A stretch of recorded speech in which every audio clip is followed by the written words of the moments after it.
maalinta 33aad wada hadalkii qolka sare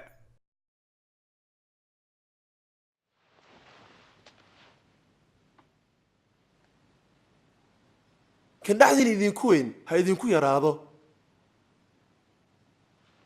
kan idin talinaya adeegihiin ha ahaado adduunka dhaqankeedu waa qofka fadhigiisa cunto loogu keeno ayaa ka weyn kan u adeegaya oo taasi run miyaa ha waa sidaas laakiin aniga dhaqankaygu wuu ka bedelan yahay taasi waxaan u imid inaan kuwa kale u adeego wax badan ayaad ila joogteen ilana dhibtooteen sidaas awgeed ayuu aabbahay wuxuu ii siiyey awood aniga wax ku hogaamiyo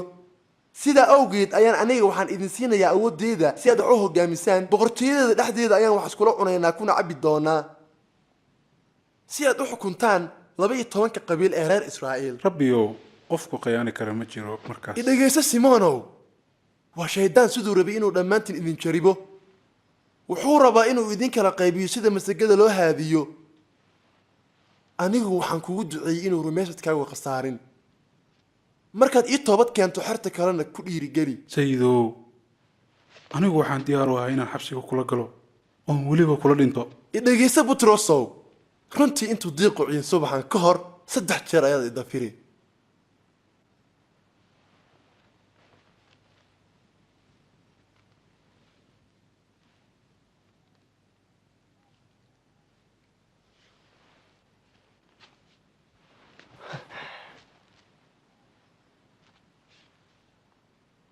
markaan hore idin diray lacag iyo boorso la'aan wax ma weydeen maya waxba hadda qofkii lacag iyo boorso haysta hore u qaado waaba sida go'aaga inaad gaddo oo seef gadato waan idin sheegayaa sida hore qoraalka laygu saadaaliyay in aniga laygu tirin doono dambiilayaasha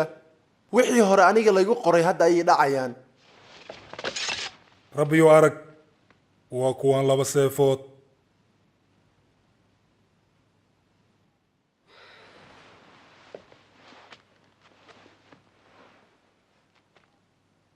maya naga daa jooji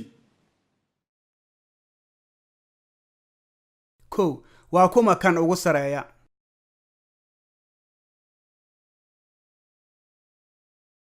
labo waa kuma hogaamiye boqortooyada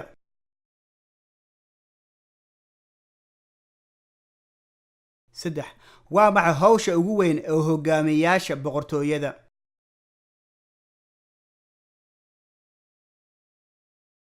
afar sidee ayaan ugu jawaabaa heerka ciise masiix ee ugu saraynta boqortooyada